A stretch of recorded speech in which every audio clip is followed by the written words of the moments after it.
Hello दोस्तों, welcome to coaching वाला। I hope आप बहुत अच्छे होंगे। इस वीडियो में हम बात करने वाले हैं सर्वोदय विद्यालय की जो वैकेंसीज़ आई हुई हैं उसके बारे में हम बात करेंगे। इसमें कई कैंडिडेट्स के यहाँ पर क्वेश्चंस थे कि फॉर्म कैसे फिल करें। फॉर्म फिल करने में उनको काफ़ी प्रॉब्लम आ रही थी, तो इसके लिए छोटा सा वीडियो बनाया है। आप इसमें देख सकते हैं कि किस तरीके से अप्लाई करना है। टीजीटी हो या पीजीटी या फिर एलटी ग्रेड की जो वैकेंसीज आई हैं सर्वोदय विद्यालय में, आवासीय स्कूल है, और इसमें हम किस तरीके से सिलेक्शन प्रोसेस होगा, मेरिट बनेगी या एग्ज़ाम होगा, इन सब के बारे में हम बात करने वाले हैं। तो जो लोग चैनल पर नए हैं, चैनल को सब्सक्राइब कीजिए और वीडियो को लाइक कीजिए। तो बने रहिए वीडियो के एंड तक। सबसे पहले हम देखने वाले हैं यहाँ पर, आपको सबसे पहले समाज कल्याण विभाग उत्तर प्रदेश ये साइट आपको ओपन करनी है। यहाँ आपको होम पेज पर इस तरीके से यहाँ पर समाचार व कार्यक्रम यहाँ पर जो लिखा है, इसके नीचे है देखिए टीजीटी पीजीटी हेतु राजकीय आश्रम पद्धति विद्यालय में अंशकालिक शिक्षकों के पैनल में शामिल होने के लिए सत्र 2025 से 26 हेतु ऑनलाइन आवेदन।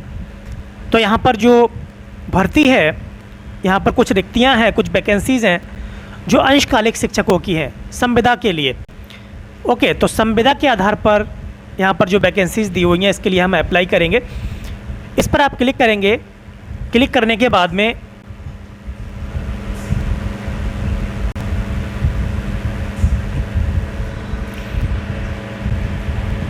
ओके, क्लिक करने के बाद में यहाँ पर आप पहुँचेंगे। उसके बाद में ये यहाँ पर लिखा है अप्लाई ऑनलाइन, यहाँ आप क्लिक करेंगे।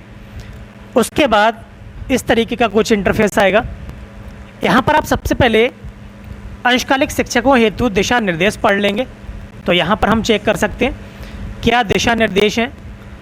सबसे पहले यहाँ पर देखेंगे हम, समाज कल्याण विभाग द्वारा संचालित जयप्रकाश नारायण सर्वोदय विद्यालय में सत्र 2025 से 26 अतिथि अंशकालिक शिक्षकों को इम्पैनल्ड के संबंध में दिशा निर्देश। तो यहाँ पर दिशा निर्देश दिए हुए हैं। सबसे पहले यहाँ पर देखिए पद का नाम, प्रवक्ता। अब यहाँ पर क्या अर्हताएँ हैं, क्या एलिजिबिलिटी क्राइटेरिया है। भारत में विधि द्वारा स्थापित किसी विश्वविद्यालय से कम 50% अंकों के साथ संबंधित विषय में स्नातकोत्तर मतलब पीजीटी उपाधि, उसके साथ बीएड होना जरूरी है। यहाँ पर सब्जेक्ट दिया हुआ है हिंदी के लिए आप देख सकते हैं यहाँ पर अंग्रेजी, गणित, भौतिक विज्ञान, रसायन विज्ञान, जीव विज्ञान, भूगोल, राजनीति शास्त्र, नागरिक शास्त्र, इतिहास, सभी सब्जेक्ट के लिए यहाँ पर वैकेंसीज दी हुई हैं। कंप्यूटर प्रवक्ता पीजीटी, तो कंप्यूटर के लिए भी यहाँ पर दिया हुआ है। तो जो कंप्यूटर के लिए आवेदन करना चाहते हैं तो वो यहाँ पर देख सकते हैं कि भारत में विधि द्वारा स्थापित किसी विश्वविद्यालय से कम 50% अंकों के साथ बीई या बीटेक कंप्यूटर साइंस या आईटी ये आपने किया है, तो आप यहाँ पर अप्लाई कर सकते हैं। और भी यहाँ पर नीचे दिए हुए हैं, आप यहाँ पर ये डाउनलोड करके आप पढ़ सकते हैं। प्रवक्ता पद हेतु यहाँ पर लिखा है प्रत्येक विद्यालय में गणित, भौतिकी, रसायन विज्ञान, जीव विज्ञान, हिंदी, अंग्रेजी विषयों पर अंशकालिक शिक्षकों का इम्पैनल्ड किया जाए। मानविकी वर्ग में इतिहास, नागरिक शास्त्र, अर्थशास्त्र तथा भूगोल विषयों में केवल 3 विषय के शिक्षकों का इम्पैनलमेंट किया जाए। यहाँ पर देखिए एलटी ग्रेड का दिया हुआ है, सहायक अध्यापक एलटी ग्रेड। भारत में विधि द्वारा स्थापित किसी विश्वविद्यालय से कम 50% अंकों के साथ संबंधित विषय में स्नातक उपाधि। भारत में विधि द्वारा स्थापित किसी विश्वविद्यालय से शिक्षा शास्त्र बीएड उपाधि में स्नातक उपाधि। उच्च प्राथमिक स्तर के टीईटी सीटीईटी की अर्हता, तो यहाँ पर आपके लिए उच्च प्राथमिक स्तर की मतलब जूनियर लेवल का आपके पास होना चाहिए, ये इसमें मांगा गया है। अंग्रेजी और हिंदी माध्यम में शिक्षण में दक्षता। अब अंग्रेजी और हिंदी माध्यम दोनों में आपके पास मतलब दक्षता होनी चाहिए। आप ठीक है नहीं, आपकी अच्छे से प्रैक्टिस है। इंग्लिश और हिंदी में दोनों मीडियम में आप पढ़ा सकते हैं, अप्लाई कर सकते हैं। हिंदी, अंग्रेजी, गणित यहाँ पर देखिए विषय दिए हुए हैं। सभी विषयों के लिए यहाँ पर रिक्तियाँ हैं, वैकेंसीज़ हैं। एलटी ग्रेड पद हेतु शिक्षकों को इम्पैनलमेंट अवश्य किया जाए। व्यायाम शिक्षक मतलब पीटी टीचर के लिए, पीएचई के लिए यहाँ पर भी दिया हुआ है। ओके, तो यहाँ पर सभी विषयों के लिए यहाँ पर वैकेंसीज दी हुई हैं, तो आप इस नोटिस को आप डाउनलोड कर सकते हैं और डाउनलोड करने के बाद आप देख सकते हैं यहाँ पर किस तरीके से यहाँ पर पूरा ब्यौरा दिया हुआ है, पूरी डिटेल दी हुई है कि किस तरीके से कौन कौन से सब्जेक्ट के लिए वैकेंसीज़ हैं। अब यहाँ पर हम बात कर लेते हैं थोड़ा सा कि किस बेस पर यहाँ सिलेक्शन होगा। देखिए, प्रधानाचार्य भी विषय विशेषज्ञ के लिए नामित किए जा सकते हैं। अब यहाँ पर देखिए, प्रवक्ता सहायक अध्यापक के पदों हेतु प्राप्त आवेदन पत्र जिसमें अभ्यर्थी शैक्षिक योग्यता, तो जो उनकी शैक्षिक योग्यता है उसके आधार पर उनके जो मार्क्स होंगे, जो उनकी परसेंटेज है, उनकी मेरिट यहाँ पर बननी है। जैसे हम यहाँ पर देख सकते हैं पीजीटी प्रवक्ता के लिए कक्षा 12 के जो अंक होंगे, कक्षा 12 में जो उनकी परसेंटेज होगी उसका 10% यहाँ पर लगेगा। जैसे मानकर चलें कि आपकी अगर 80% है तो उसका 8% आपका यहाँ पर लगेगा। स्नातक में 20%, अगर मान लिया आपके स्नातक में 60% है तो 60 का 20% हो गया आपका 12% यहाँ पर आपका ऐड होगा।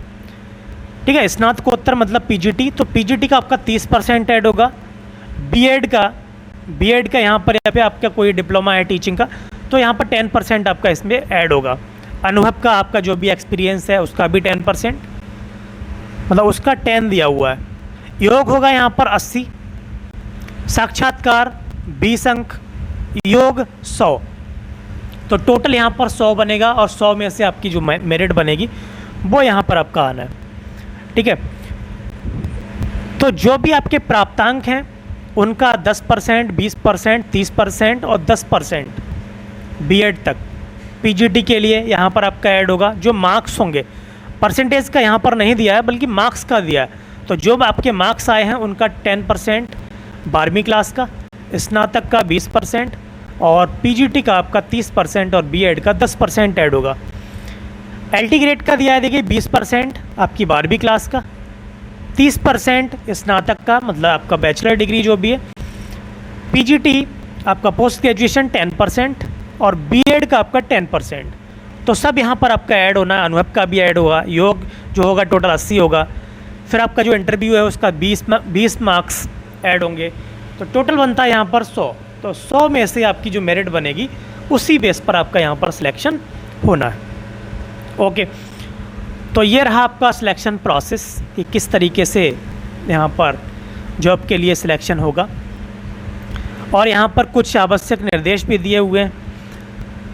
यहाँ पर दिया है देखिए 80 अंक पीजीटी और इंटरमीडिएट, स्नातक, बीएड अनुभव के आधार पर किसी अभ्यर्थी को प्राप्त हो सकेंगे। अनुभव, आवासीय विद्यालय अनुभव रखने वाले को 2 अंक तथा अनावासीय अभ्यर्थियों को 1 अंक प्रति वर्ष के आधार पर दिया जाएगा। पद और विषय 12 अभ्यर्थियों के प्राप्त अंकों के आधार पर मेरिट सूची बनाई जाएगी। समान अंक होने की स्थिति में अधिक आयु को प्राथमिकता प्रदान की जाएगी। अच्छा, तो जिसकी आयु ज़्यादा है उस हिसाब से मेरिट में उसको ज़्यादा पहले लिया जाएगा। अनुभव हेतु अधिकतम 10 अंक अनुमन्य होंगे। इसी मेरिट सूची से विषयवार पदों के सापेक्ष 3 गुने तक की संख्या में अभ्यर्थियों को साक्षात्कार के लिए आमंत्रित किया जाएगा। अन्य आवश्यक निर्देश, ठीक है, तो इस तरीके से आप इसको डाउनलोड करेंगे और इसको आप पढ़ लेंगे।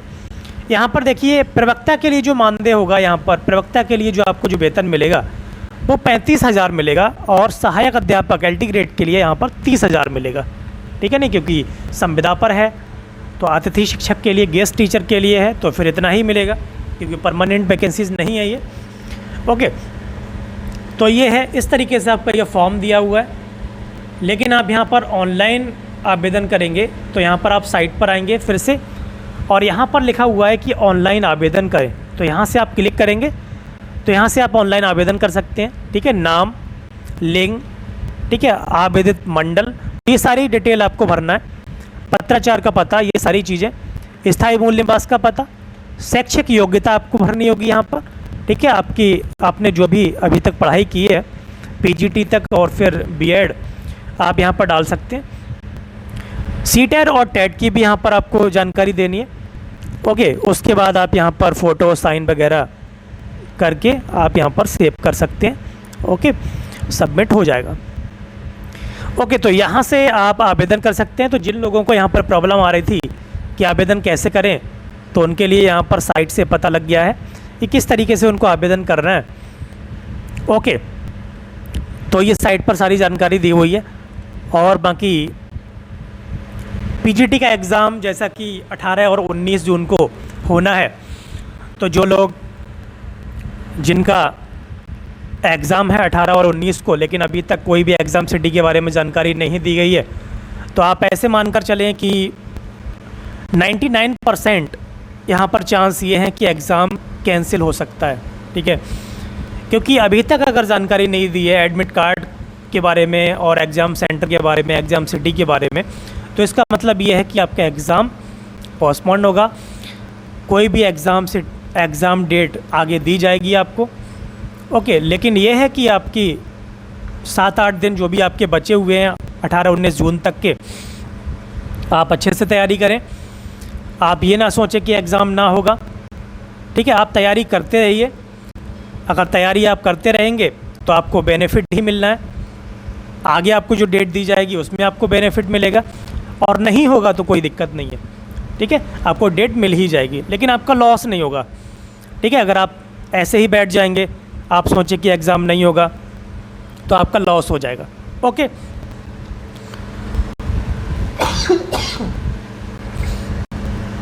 बाकी आपको वीडियो पसंद आई हो तो लाइक करें, शेयर करें, कमेंट करें, और इसी तरीके की वीडियोस के लिए आप चैनल को सब्सक्राइब करें। Thank you very much.